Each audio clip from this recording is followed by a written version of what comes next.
दोस्तों, स्वागत है आप सबका आपके अपने YouTube channel tricky math solution bye Rahul sir में। तो दोस्तों, आज हम लोग भौतिक विज्ञान पार्ट 2 कक्षा 12वीं का एनसीईआरटी पद्धति से किरण प्रकाशिकी एवं प्रकाशिकी यंत्र से आंकिक प्रश्न को हल करेंगे। ठीक है, जिस पे प्रश्न नंबर 1 आप देख रहे हैं यहाँ पे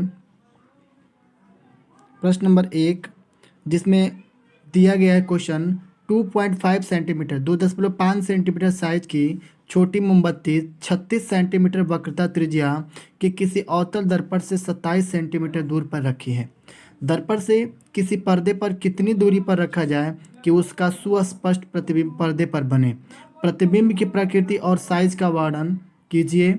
यदि मोमबत्ती को दर्पण की ओर ले जाया जाए तो पर्दे को किस ओर हटाना पड़ेगा। ये है क्वेश्चन आपका। ठीक है, तो देखिए, इससे पहले हम क्या करेंगे कि एक चित्र का निर्माण करेंगे जो ऑलरेडी हम बना चुके हैं। देख सकते हैं यहाँ पे, जैसे मान लीजिए ये आपका कन्वेक्स लेंस है, दर्पण है, माफ कीजिएगा, दर्पण है। कन्वेक्स दर्पण का मतलब अवतल दर्पण है, कनकेव दर्पण है, अवतल दर्पण है। हम क्या करेंगे इसमें कि इस तरह का अवतल दर्पण बना है, चूँकि देख रहे हैं आपके इधर से कलई की गई है। तो इसमें ये कहा गया है कि 36 सेंटीमीटर वक्रता त्रिज्या कि किसी अवतल दर्पण, तो मान लीजिए इस अवतल दर्पण की वक्रता त्रिज्या आपका सी है, जो दर्पण के ध्रुव से लेकर के और वक्रता केंद्र तक के बीच की दूरी कितना है, 36 सेंटीमीटर, जो लिखा गया है। ठीक है, तो यदि हम इसको हल करना चाहें तो क्या लिखेंगे, यहाँ पे लिखेंगे, देख सकते हैं यहाँ आपकी, जब इस वस्तु से, मान लीजिए ये आपका वस्तु है, इस वस्तु से जब प्रकाश यहाँ पे आपतित की जाती है तो रिफ्लेक्शन के दौरान जिस बिंदु पर मुख्य अक्ष को काटती है वो आपका एफ बन जाता है। ठीक है, तो यहाँ पे इसका सेंटर मतलब ध्रुव से लेकर के और केंद्र तक के बीच की दूरी वक्रता त्रिज्या होती है, जिसका मान कितना है, 36 सेंटीमीटर है। कैसे हल करेंगे, हम यहाँ पे लिखेंगे अवतल दर्पण की वक्रता त्रिज्या, अवतल दर्पण की वक्रता त्रिज्या क्या होता है, आर होता है। तो आर बराबर दिया गया है 36, चूँकि -36 लिखेंगे क्योंकि दर्पण के सामने है। अवतल दर्पण में जो भी दर्पण के सामने जो भी वैल्यू रखी जाती है वो किस में होता है, माइनस में होता है। तो माइनस का 36, यहाँ पे मीटर है तो मीटर में दिखा सकते हैं यहाँ। ठीक है, उसके बाद से अवतल दर्पण हेतु वक्रता त्रिज्या हमेशा ऋणात्मक होती है। तो एक बात बताइए, हम इसका फोकस दूरी क्या निकाल सकते हैं, यहाँ पे ऐसे लिख सकते हैं, फोकस दूरी एफ बराबर r/2। इसका मतलब क्या बन जाएगा, 36/2 बराबर कितना बन गया, -18 सेंटीमीटर है, तो सेंटीमीटर में लिख सकते हैं। चूँकि ये भी आपका सेमी में था तो सेमी लिख लीजिएगा, ये भी आपका सेंटीमीटर हो गया।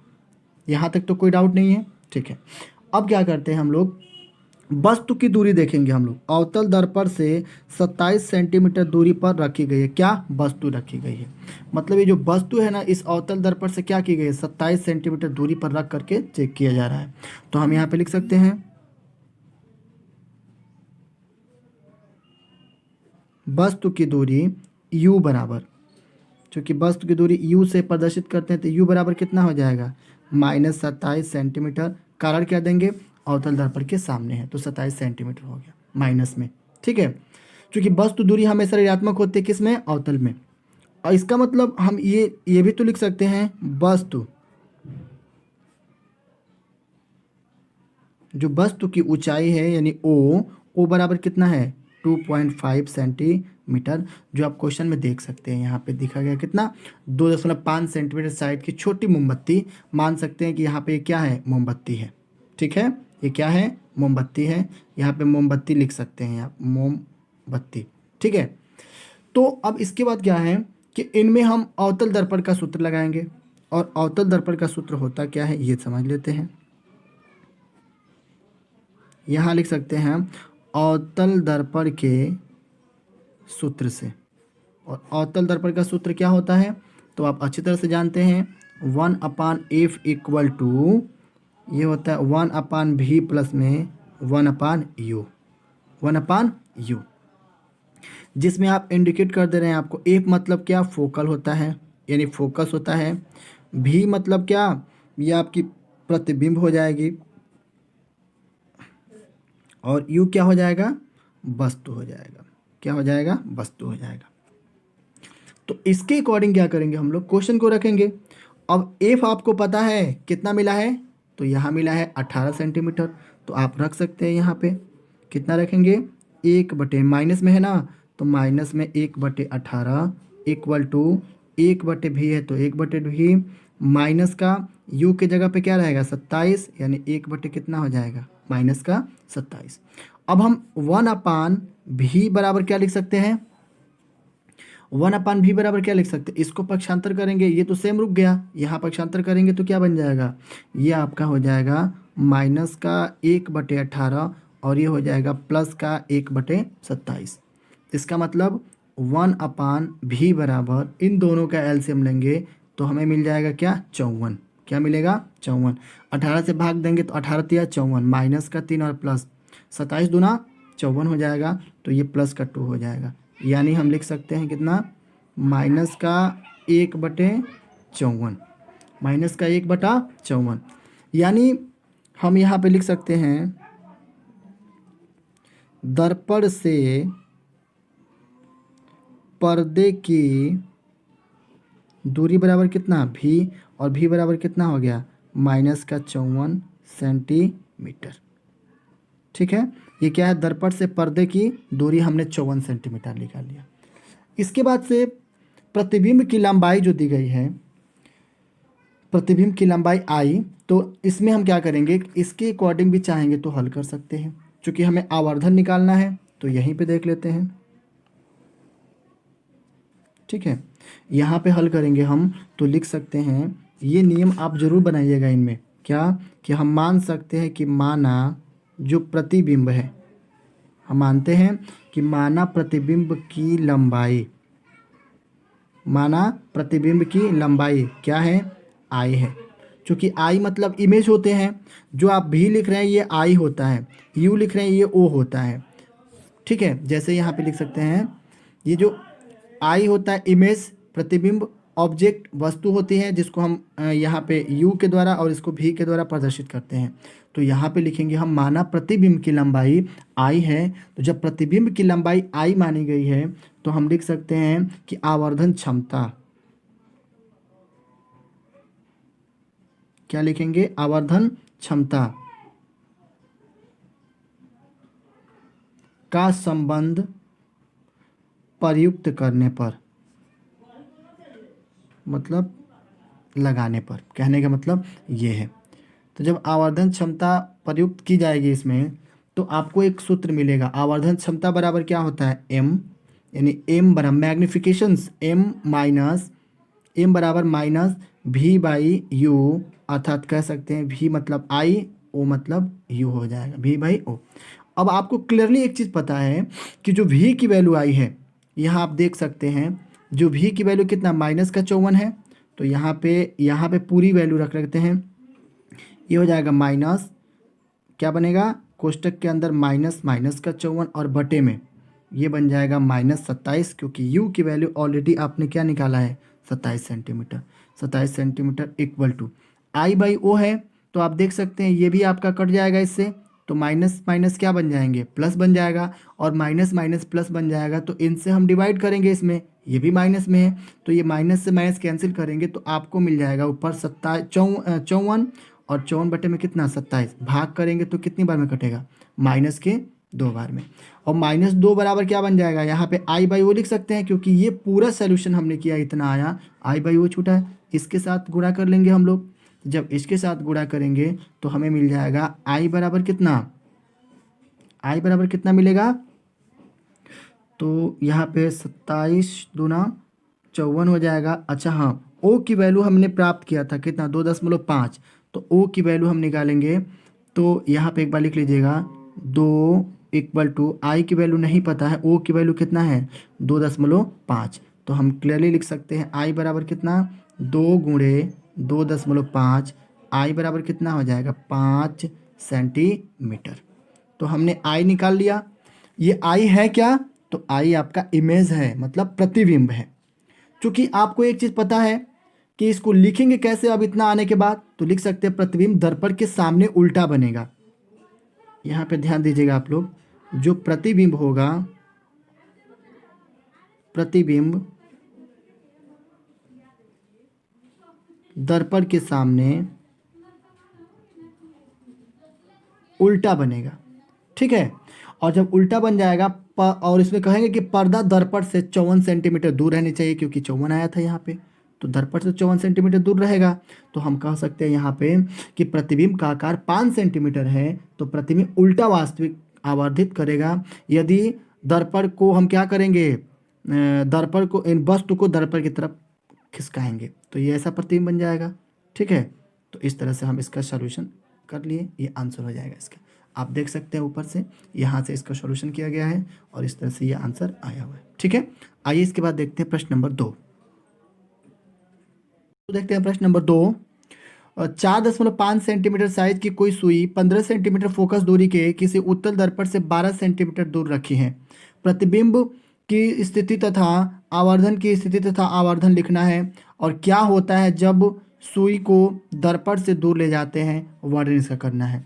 हमने क्या किया है, यहाँ पे एक उत्तल दर्पण बनाया है, आप देख सकते हैं अंदर से कलई की के मतलब उभरा हुआ भाग आगे की तरफ है।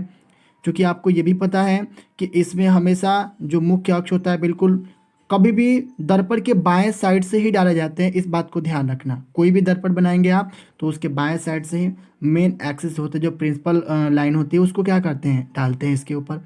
जिस अक्ष पे वो, जिस बिंदु पर वो दर्पण को क्रॉस करती है वो आपका पोल बन जाएगा, मतलब ध्रुव बन जाएगा। और आप देख सकते हैं कि इसका रिफ्लेक्शन के दौरान जो आभासी किरणें जिस बिंदु पर मुख्य अक्ष को काटेंगी वो आपका ए बन जाएगा। और वक्रता त्रिज्या तो आप जानते ही हैं, ध्रुव से लेकर के और सेंटर लाइन जो पॉइंट होता है वहाँ तक के बीच की दूरी क्या होती है, वक्रता त्रिज्या होता है। तो आइए इसको सॉल्व करते हैं। इसमें फोकस दूरी जो होता है वो दर्पण के पीछे है, इसका मतलब है किसमें होगा, पॉजिटिव होगा। तो हम क्या यहाँ पे लिख सकते हैं, उत्तल दर्पण, यहाँ पे उत्तल दर्पण, यहाँ पे लिख सकते हैं उत्तल दर्पण की फोकस दूरी बराबर,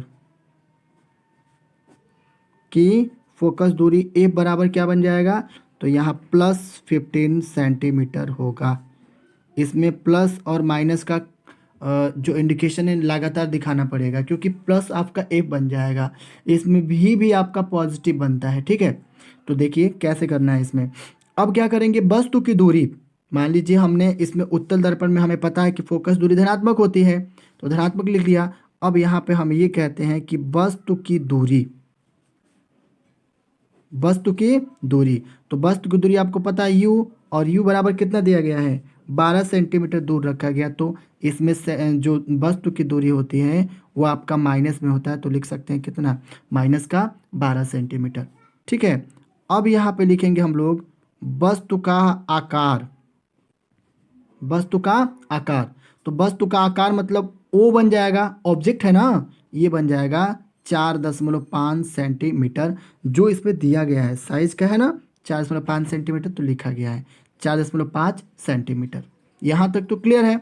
अब हम क्या करेंगे, यहाँ पे दर्पण सूत्र का प्रयोग करेंगे, और जब दर्पण सूत्र का हम प्रयोग करेंगे, या लिख सकते हैं दर्पण का सूत्र जो होता है उनके द्वारा हम इसको हल करेंगे। तो आपको पता है दर्पण का सूत्र का प्रयोग क्या कैसे करना है, तो लिखेंगे हम सूत्र 1/f equal to 1/v plus में 1/u होता है। जबकि f की वैल्यू पता है 15 सेंटीमीटर, तो इसी के सामने लिखेंगे हम 1/15 बराबर, v की वैल्यू नहीं पता है तो यहाँ पे लिखेंगे 1/v और प्लस u की वैल्यू किस में है, u की वैल्यू -12 है, तो यहाँ पे लिखेंगे हम -12। तो फिर से एक बार हल कर लेते हैं, 1/15 बराबर 1/v प्लस माइनस माइनस 1 कितना हो जाएगा, 12 हो जाएगा। तो जब ये इतना हो जाएगा तो इसको हम इधर लेके आते हैं, मतलब क्या बन जाएगा ये, अब 1/v बराबर ये हो जाएगा 1/15 और प्लस में कितना हो जाएगा 1/12। थोड़ा सा मिस्टेक हो गया यहाँ पे, आप समझ लीजिएगा, ठीक है।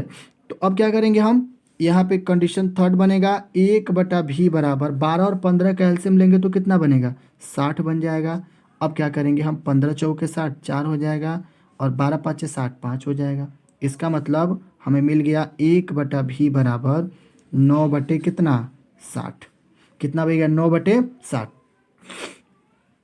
अब हम यहाँ पे ये कहते हैं कि जब v की वैल्यू अगर निकालना चाहें तो v बराबर क्या बन जाएगा, तो v बराबर आपका हो जाएगा 60/9। 9×6 = 54 और उसके बाद से 9×6 = 54 हो जाएगा 7। 9×7 = 63। 60 में हम 9 से भाग करेंगे तो 9×6 = 6 बन गया ना, और 9×6 = 54 यानी लगभग मान सकते हैं 6.7 सेंटीमीटर इतना हो गया। तो हम दर्पण से प्रतिबिंब की दूरी निकालें ना, तो यहाँ पे लिख सकते हैं हम लोग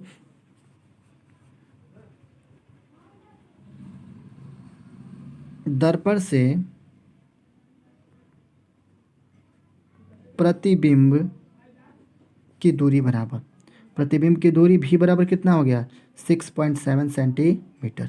रीजन क्या बताएंगे कि जो वस्तु की प्रतिबिंब की दूरी होती है ये भी आपका पॉजिटिव होता है, किसमें, उत्तल में। ठीक है। अब देखिए धनात्मक चिन्ह यह दर्शाता है, इसे मान लीजिए पॉजिटिव दिया गया, धनात्मक चिन्ह हम कह सकते हैं कि लिखना चाहेंगे तो लिख लीजिएगा।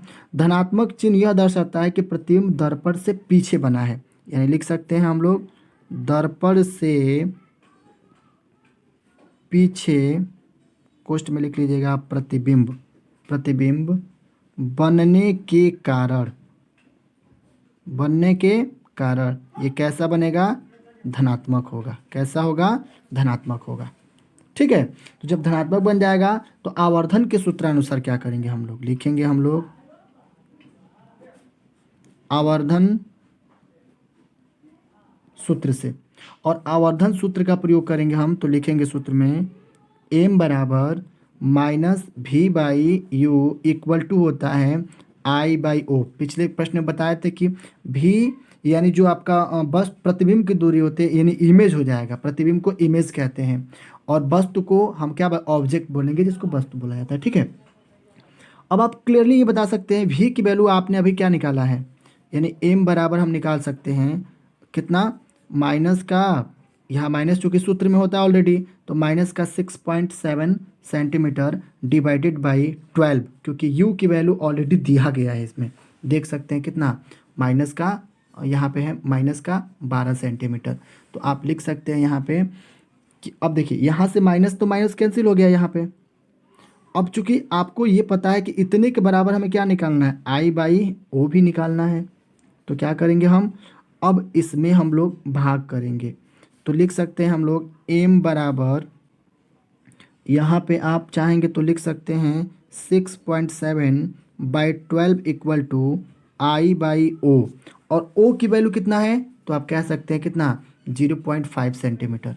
तो यहाँ पे आप लिख सकते हैं कितना, इसके जगह पे 0.5, मतलब चलिए यहाँ पे लिख 4.5 सॉरी माफ़ कीजिएगा, यहाँ पे कितना है, O बराबर 4.5 है, तो जहाँ O रहेगा यहाँ आप लिख सकते हैं कितना 4.5। अब इसका गुणा इसमें, इसका गुणा इसमें करेंगे हम लोग, तो I बराबर क्या बन जाएगा, I मतलब 12I बराबर हो जाएगा यहाँ पे 6.7 इंटू 4.5, तो I बराबर क्या निकल जाएगा 6.47 इंटू 4.5/12। इन सब से कटाएंगे हम, तो कटाने के बाद हमें मिल जाएगा कितना 2.5 सेंटीमीटर, यानी I बराबर कितना मिल गया 2.5 सेंटीमीटर।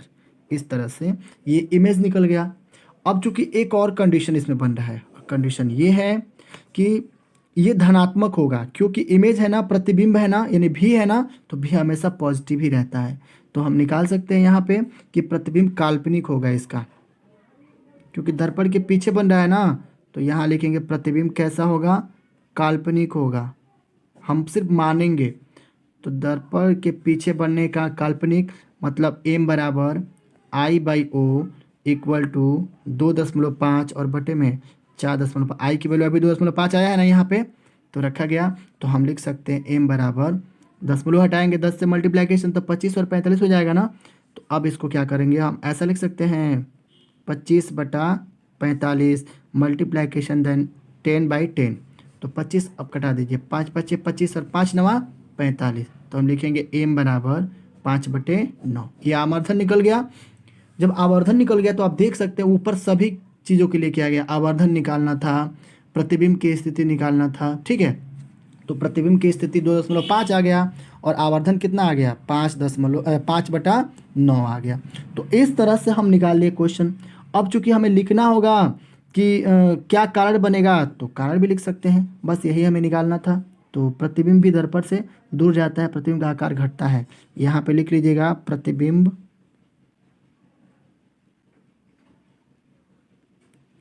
का आकार दर्पण से दूर जाने पर घटता है। क्या होता है, घटता है। बस यही आंसर हो जाएगा इसका, ठीक है। तो आप चाहेंगे तो स्क्रीनशॉट भी ले सकते हैं यहाँ से, बस यही से सॉल्यूशन इसका है। और उसके बाद से एक स्टेप यहाँ से यहाँ तक ले सकते हैं, ठीक है। आइए देखते हैं इसके आगे वाला क्वेश्चन, मतलब क्वेश्चन नंबर 3। तो आइए दोस्तों प्रश्न नंबर 3 देखते हैं। कोई टैंक 12.5 सेंटीमीटर ऊंचाई तक जल से भरा है।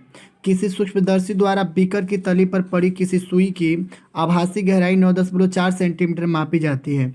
जल का अपवर्तनांक क्या है, ये निकालना है आपको। और बीकर में उसी ऊंचाई तक जल के स्थान पर किसी 1.63 अपवर्तनांक के अन्य द्रव से प्रतिस्थापन करने पर सुई को पुनः फोकसित करने के लिए सूक्ष्मदर्शी को कितना ऊपर नीचे ले जाना होगा। मतलब कितना ऊपर सूक्ष्मदर्शी को ले सकते हैं और कितना नीचे। तो सबसे पहले हल करते समय एक कंडीशन बनाएंगे। कंडीशन ये बनेगा कि इसमें दो तरह की वैल्यूज रखी गई है। जैसे आप देख सकते हैं यहाँ पे कि किसी सुई की आभासी कितना है, आभासी जो गहराई है 9.4 दिया गया है, ठीक है। जल की ऊंचाई आपका दिया गया है कितना, टैंक में इतने सेंटीमीटर ऊपर क्या है, जल है, मैंने 12.5 सेंटीमीटर। तो वास्तविक गहराई भी तो यही मानी जाएगी। तो हम लिख सकते हैं यहाँ पे कि जब टंकी जल से भरी हो, यानी हम यहाँ पे एक बना सकते हैं स्टेप, और स्टेप फर्स्ट बनेगा। ये स्टेप फर्स्ट क्या बनेगा कि जब टंकी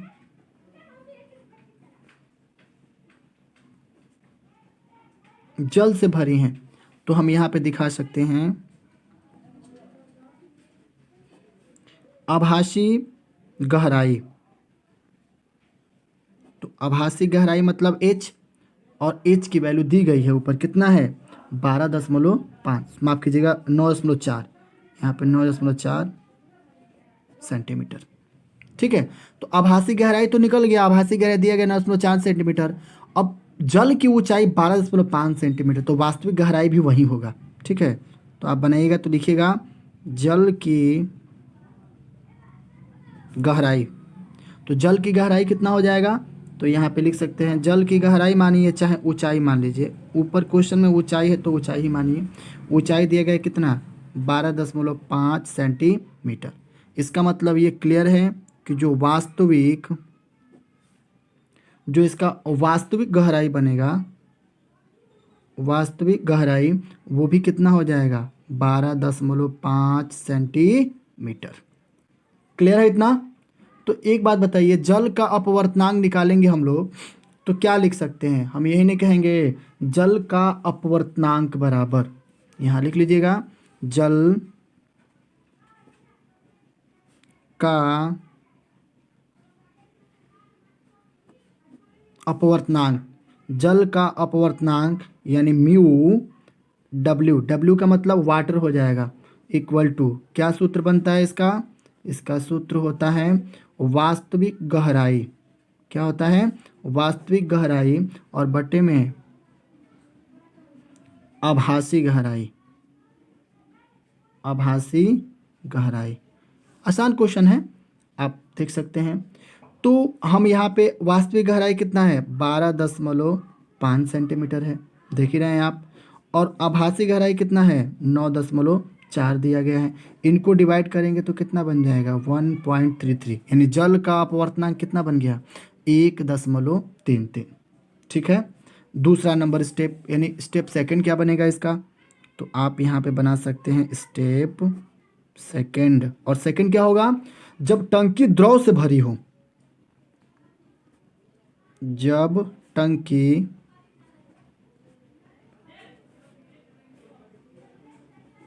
द्रव से भरी हो, उस कंडीशन में क्या करेंगे हम लोग, द्रव का अपवर्तनांक जो कि आपको क्वेश्चन में दिया गया है, देख सकते हैं आप, क्या है, जल से स्थान पर किसी ऊंचाई तक जल के स्थान पर किसी एक द्रव का अपवर्तनांक कितना, 1.63।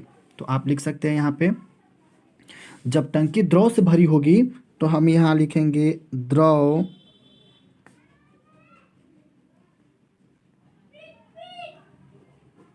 का अपवर्तनांक क्या बन जाएगा, तो द्रव का अपवर्तनांक म्यू इक्वल टू 1.63 दिया गया ऑलरेडी। ठीक है, तो हम लिखेंगे पुनः म्यू इक्वल टू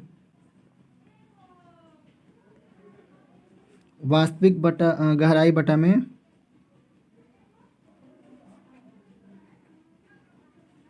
आभासी गहराई।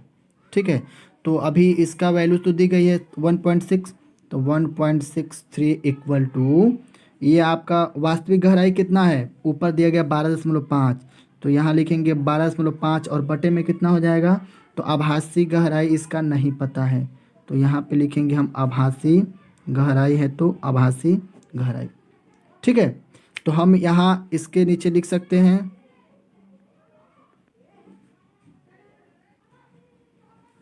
आभासी गहराई बराबर कितना हो जाएगा, तो 12.5 और बटा में अपवर्तनांक जल का कितना है, द्रव का 1.63। अब इनसे अगर भाग देंगे हम तो ये कट जाएगा कितनी बार में, 7.767 सेंटीमीटर से। ठीक है, तो सूक्ष्मदर्शी का विस्थापन अब निकाले हम लोग, तो यहाँ लिख सकते हैं हम सूक्ष्मदर्शी का विस्थापन, तो कितना हो जाएगा, सूक्ष्मदर्शी का विस्थापन हम निकालेंगे तो ऊपर दी गई है कितना, आभासी गहराई, तो हम लिख सकते हैं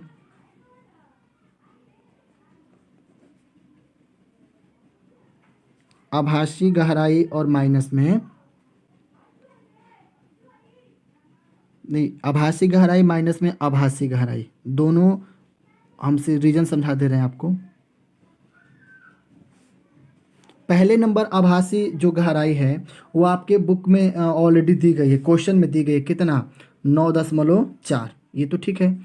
अब इसमें ये कहा जा रहा है कि सूक्ष्मदर्शी को कितना ऊपर नीचे किया जाए, तो जो अब आभासी गहराई आया है ना, ये वाला वैल्यू, इसको घटा दीजिए। तो पहले का आभासी गहराई कितना था, 9.4, और उसमें से घटाएंगे कितना, 7.67 इक्वल टू कितना हो जाएगा, 1.373 सेंटीमीटर, और ये वास्तव में यही इसका आंसर हो जाएगा। ठीक है, आशा करते हैं आपको पूरी तरह समझ में आया होगा। तो चलिए इसके बाद स्क्रीनशॉट ले लीजिए आप क्वेश्चन नंबर 3 का, यहाँ पे हम एक बार और 3 लिख दे रहे हैं, 3 का ये हल है। तो आप पहला स्टेप चाहेंगे तो यहाँ तक ले सकते हैं, ठीक है, यहाँ तक ही ले लीजिए स्क्रीनशॉट, और उसके बाद से आप चाहेंगे तो यहाँ से यहाँ तक। ठीक है, आइए इसके बाद देखते हैं अगला नंबर क्वेश्चन। तो आइए प्रिय छात्रों, प्रश्न नंबर 4 देखते हैं। प्रश्न नंबर 4 है कि चित्र ए बी में किसी आपतित किरण का अपवर्तन दर्शाया गया है जो वायु में क्रमशः कांच वायु तथा जलवायु अंतरापृष्ठ के अभिलंब से 60 डिग्री का कोण बनाती है। उस आपतित किरण का अपवर्तन कोण आपको ज्ञात करना है जो जल में जल और कांच अंतरापृष्ठ के अभिलंब से 45 अंश का कोण बनाना है। ठीक है, जिसमें आपको चित्र दे दिया गया है ए बी, और ये आपका सी नंबर चित्र है, 3 आपका चित्र बनाया गया है। ठीक है, तो आइए इसके बाद से हम लोग देखते हैं इसको कैसे सॉल्व करना है। तो पहला नंबर आपका ये है, चित्र नंबर 1 के ऊपर डिपेंडेंट होकर के हल करते हैं। चित्र नंबर 1 को जब हल किया जाएगा तो यहाँ पे आप पहले लिखेंगे हल, और हल के बाद क्या दर्शाना है कि चित्र ए से अब आप चित्र ए से क्या बनाएंगे, आपको यही बनाना है, आपतन कोण बराबर, आपतन कोण मतलब क्या, आई होता है, और आई की वैल्यू कितना है, आप देख सकते हैं कितना है, 60 है यहाँ पे, तो आप लिखेंगे 60 डिग्री। ठीक है, 60 डिग्री 60 डिग्री कर लीजिए। अब एक बात बताइए, अपवर्तन कोण क्या बनेगा, तो यहाँ पे अपवर्तन कोण और अपवर्तन कोण आर होता है, जो आर की वैल्यू दी गई है कितना, 35 डिग्री, जो आप देख सकते हैं यहाँ पे 35 डिग्री दी गई है। इतना तो क्लियर है। अब देखिए इसके बाद क्या करना है, अब आप करेंगे क्या यहाँ पे कि कांच और वायु है, तो कांच का वायु के सापेक्ष अपवर्तनांक निकालेंगे। तो यहाँ लिखेंगे आप कांच का वायु के सापेक्ष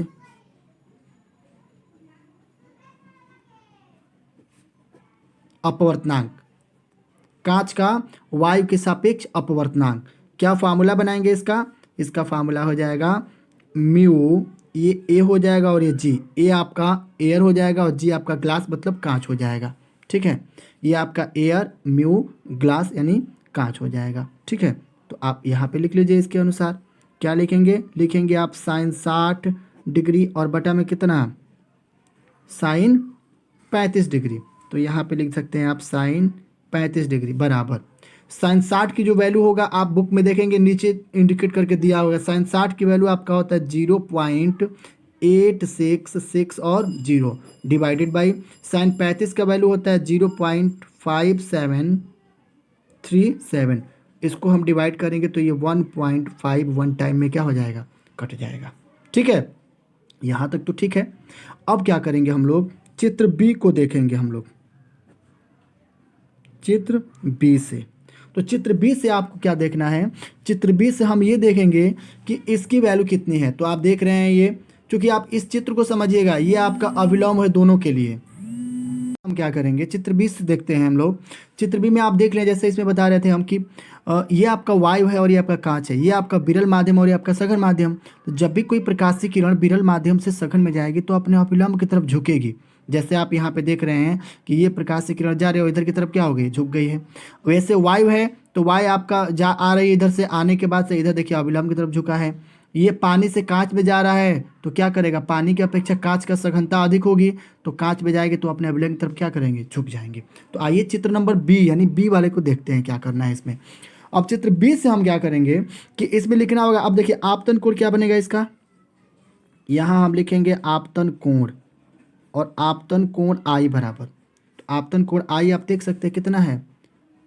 आपतन कोण आई आपका दिया गया है बी में, ये आपका 45 डिग्री। ठीक है, चित्र बी भी इसको मान सकते हैं, सी ना मान करके हम बी भी मान सकते हैं, और इसके अकॉर्डिंग भी हम चाहेंगे तो कर सकते हैं, क्योंकि चित्र नंबर सी से ही हम निकालेंगे और चाहेंगे तो बी से भी निकालेंगे। चलिए इसको बी ही मान लेते हैं।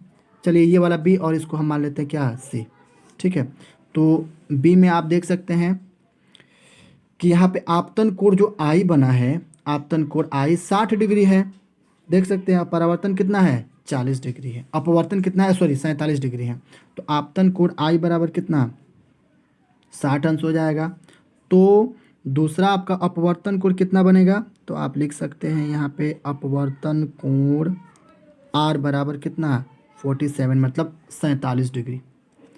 अब जल के सापेक्ष, जल का वायु के सापेक्ष निकालना है, तो यहाँ पे लिखेंगे जल का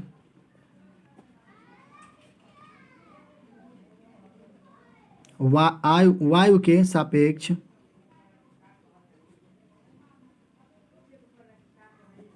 अपवर्तनांक। तो क्या लिखेंगे? एयर का आपका माफ कीजिएगा, इसमें निकालना है आपको जल का वायु के सापेक्ष। तो जल का वायु का सापेक्ष निकाल लेते हैं हम लोग। तो यहाँ आप लिखेंगे ए म्यू, जल है वाटर। ठीक है, इक्वल टू यहाँ पे हो जाएगा साइन 60 डिग्री और बटा में नीचे हो जाएगा साइन 47 डिग्री। तो साइन 60 की वैल्यू फिर से आपको पता होना चाहिए कितना? 0.8660 डिवाइडेड बाई 0.7314। इसको कटाएंगे तो क्या बनेगा? 1.18। यहाँ तक तो ठीक है। अब हम लोग चित्र सी से देखते हैं। 3 चित्र है तो तीनों से देखेंगे हम लोग।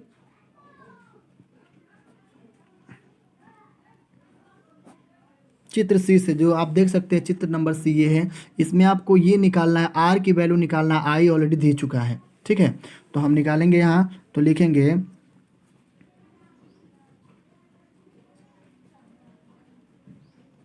आपतन कोण आई बराबर कितना है? तो इसमें है आपका 45 डिग्री। कितना है? 45 डिग्री। उसके बाद से अपवर्तन है ना, तो लिखेंगे अपवर्तन कोण आर बराबर कितना, तो हमें नहीं पता है, यही हमें निकालना है। अब चूंकि आपको पता है कि जल और कांच से निकालना है, जल और कांच, तो जल यानी कांच का जल के सापेक्ष अपवर्तनांक निकालेंगे हम लोग। तो लिख लीजिए, यहाँ पे लिखेंगे हम कांच का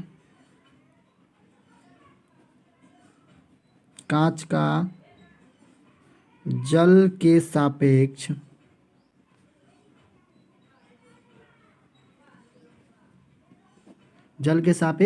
अपवर्तनांक। तो फार्मूला वही सेट करने हैं, W mu g equal to, आप लिखेंगे हम साइन 45 और बटा में कितना है, साइन आर, साइन 45 बटा में साइन आर।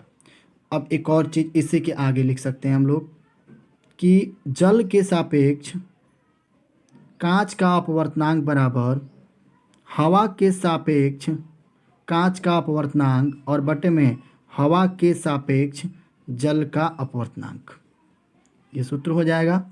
तो आप इसमें मान लीजिए पहला नंबर आपका ये बन गया इक्वेशन फर्स्ट, ये जो निकाले हैं आप, ये आपका सेकंड हो जाएगा, ठीक है। और ये जो निकाले क्या बन जाएगा, फर्स्ट हो जाएगा। तो फर्स्ट नंबर, थर्ड नंबर ये हो जाएगा और फर्स्ट सेकंड नंबर ये हो जाएगा, ठीक है।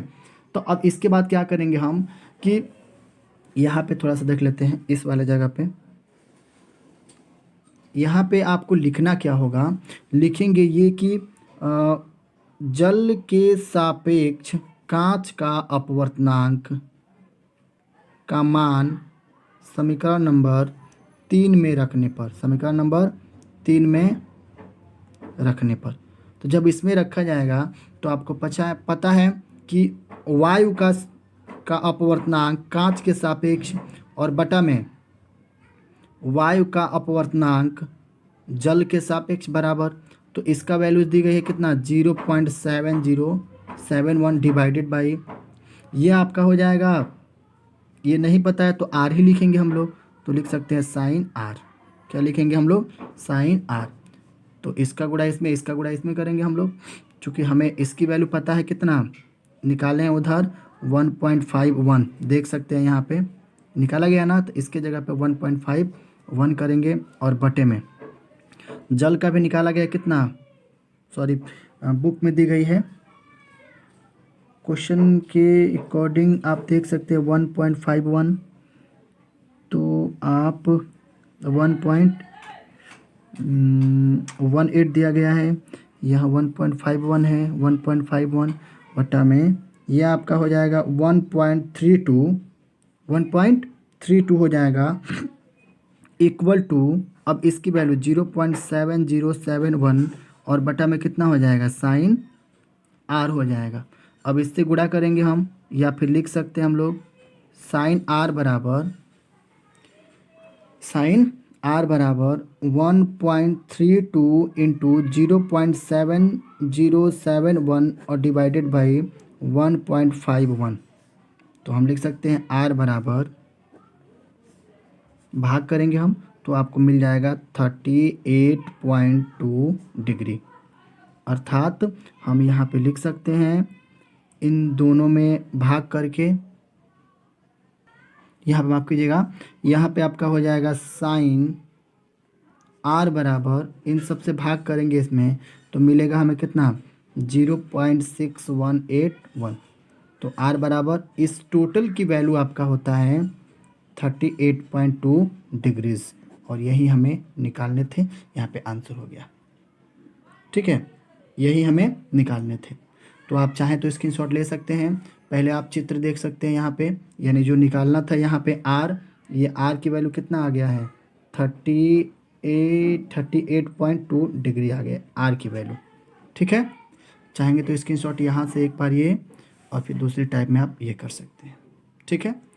तो इस वीडियो में बस इतना ही, आगे आप ऐसे वीडियो बने रहें, नेक्स्ट वीडियोस बहुत जल्दी अपलोड होगा, तब तक के लिए धन्यवाद। जय हिंद, जय भारत।